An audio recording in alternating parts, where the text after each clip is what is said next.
So, good evening or good morning or good afternoon from where you are watching this from. It's a good evening from Soroti. I am Charles Okwalenga, the Managing Director of Tesopedo, Teso Professionals Enterprise Development Forum.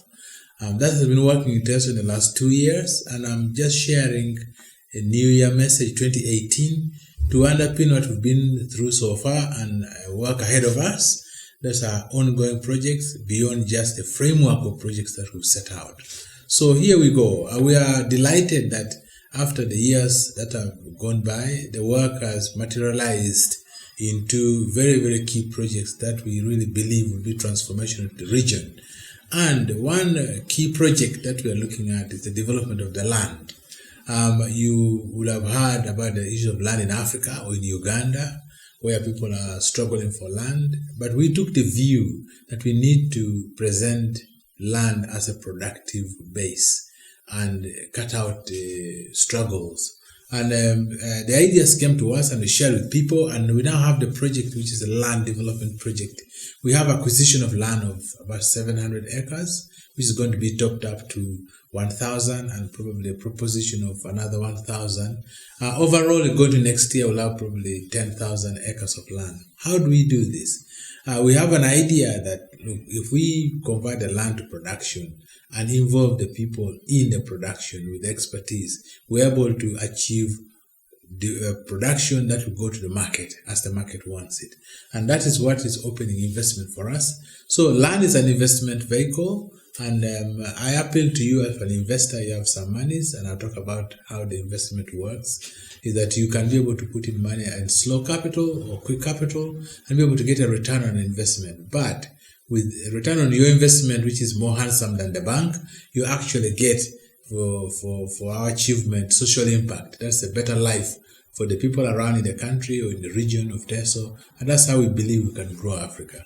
Out of sharing the pillars of development, which we believe will emphasize sustainable and impact development, we got a nod to run a mandate through the Office of the Prime Minister to develop programs that help social action through the NUSAF 3 program. And that has really underpinned our projects in the families, in the households, that we go to the households and teach the farmers in 6 mandates, which is one, capacity build them, to be able to develop them into proper production. In NUSAF, we say we want to change the minds of the people in 3 pathways. To work. People must work. So every day somebody gets up, they must really work. The second one is to produce. When you work, are you productive? And number 3, production to the market, meaning you are putting value to what you are doing. And those are the 3 things that we need in capacity building. And of course, the other ones include that is mechanization, commercialization in the technology of production, post-service handling, things like we're looking at financial literacy, and we're looking at mentoring and extension services. And those are the key points that we are doing through NUSAF. But with this work, we have now come up to active production sectors, and we got attracted to doing rice because we realized that a lot of rice is growing in Teso. But again, the issue is with the rice economy in this country, people believe that only Pakistan and Tanzania gives good rice. And we question that and say, why? We have the best super rice from Teso. So we just decided to work with the farmers to say we can produce quality whole grain stone-free rice. And that's what we are now bringing to the market, and that's doing very well. Going into this year, we are going to bring technology like tractors, planting methods, fertilizer, irrigation, and up the game of rice. But above all, when this rice is ready, we harvest it properly and be able to mill it to a high quality for the wider market, which we can even export.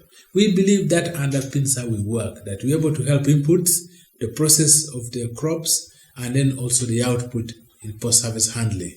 We're doing that for cassava.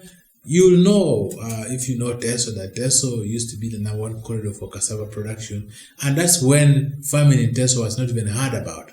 This time last year in 2017, Christmas, one of the worst droughts happened, and we know that Teso was one of the most threatened regions. Why? There was not even cassava enough or even rice.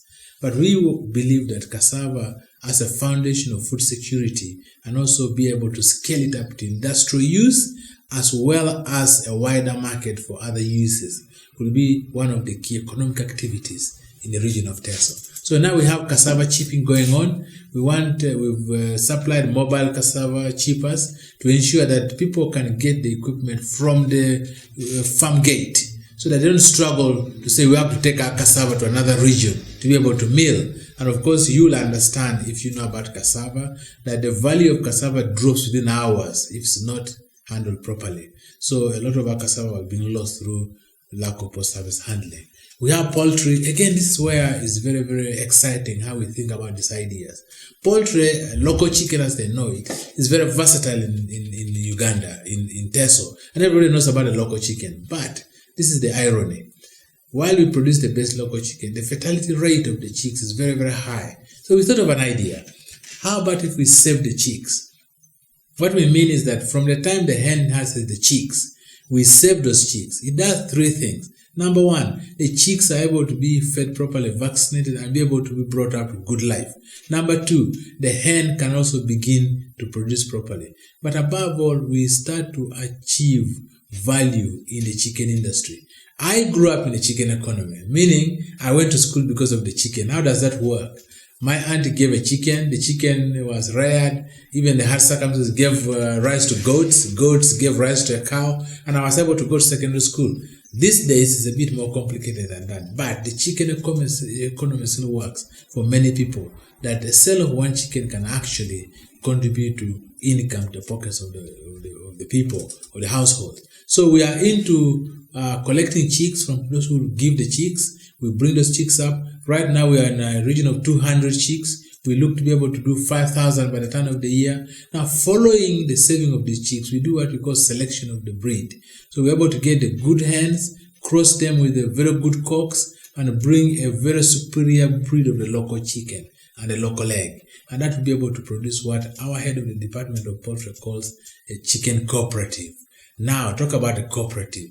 Many people in the country talk about cooperatives. But it is an understanding that when the cooperatives work, the cooperatives help the people to understand the line of production and understanding the market and everything that goes with supporting it. But it's not quite going to be what it used to be. But what has gone missing is even the financing and the market dynamics of the cooperative production. So we've decided to form what we call a production and marketing cooperative, to look at the financing of production, the processing, and also the market.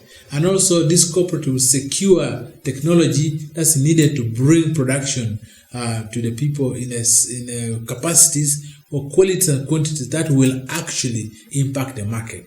So again, we go back to a chicken a month. We reckon that 10,000 shillings per month, which is less than the price of a chicken, will be able to enable someone to begin to grow their savings investment portfolio. Look at this. In Teso, there's 2.5 million people. If we went for 20% of the people in the 2080 rule, we are having 500,000 people. Now, take 20% of that again, that's 100,000 people.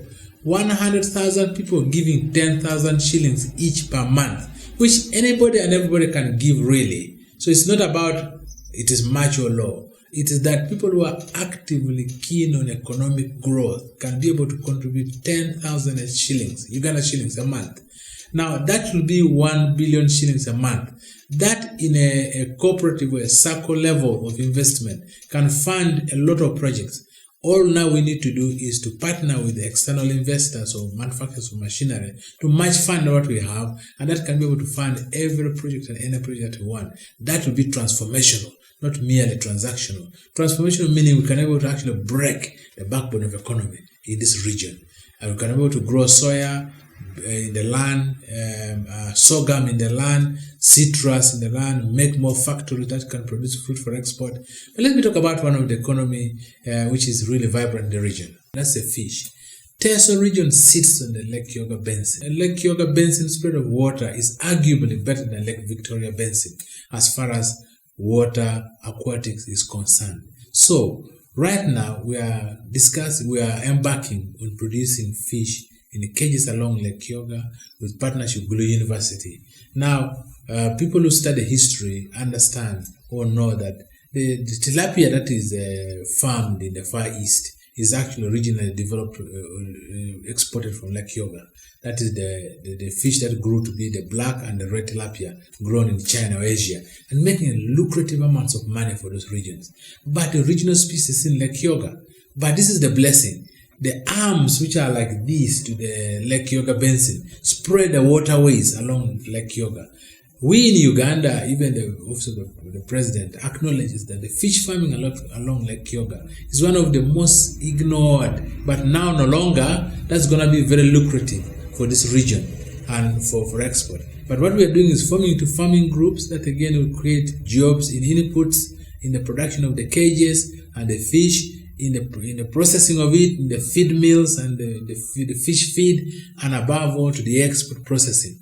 In this country, in almost all sectors, including the fish, we just know about catching the fish, putting in the saucepan. We have not talked about the other value addition of the market, like fish pies or fish fillets or the thing that you get from the rest of the things from fish stock or fish spices, fish soup, a lot of those things. And when we developed all that, it's a massive, massive economy. But let me finish this presentation by saying, look, we invite you to come. Consider investing in the Teso region for the sake of returning on your investment. People invest in Google, in Coca-Cola, in the Bank of Uganda, in Umeme. Teso is merely a very prosperous region for you to invest your money and return on more than 30% per annum, money to your pocket. But above all, the things that merely make people hesitate is how is it managed? But when we manage this fund, you will get your return, but social impact goes to the region. Social impact means there will be well-being, the lives of the people, but above well-being, we are able to develop skills that are able to make people a sustainable economy. And that we believe is what is called sustainable and impact development that we are perpetuating in Tesopedo. Tesopedo is open arms to three main engagement steps. What we call slow capital, your 10,000 a month goes into slow capital. Those abroad in the diaspora appeal to you. It goes into just $10, $30, $100 per month, which is less than 10% of your income. Every month, if, for example, in Europe, we get 1,000 people giving 100 euros per month, that again is 100,000 euros. That can fund a lot of development in Uganda to the market. But there's also quick capital. People think about quick money. So many times you hear about multi-level marketing, or people think I can get rich very quickly, do a deal. But development or wealth creation is not about doing a deal. It's about consistently doing something over time. So even if you get a lump sum of money, it's not about me making quick money, but you can invest that lump sum of money into a big project. Maybe buy a mill. So a combination of people can buy a milling machine for fish feed or chicken feed, or probably a cooler trucks to transport the product to the market, or probably roads to access the production lines, or probably infrastructure, the airport to fly out things. In Soroti here, we have a second best runway, probably in the whole of the eastern region. It can land a Boeing. What does it mean? We can develop, and we will develop Soroti airport to a cargo terminal. And that will be a massive investment. But that enables all our investment to grow. So you can develop your own investment portfolio in working with us. Welcome to Tesopedo. The future is here. You can join us in the future. Great wealth and well-being.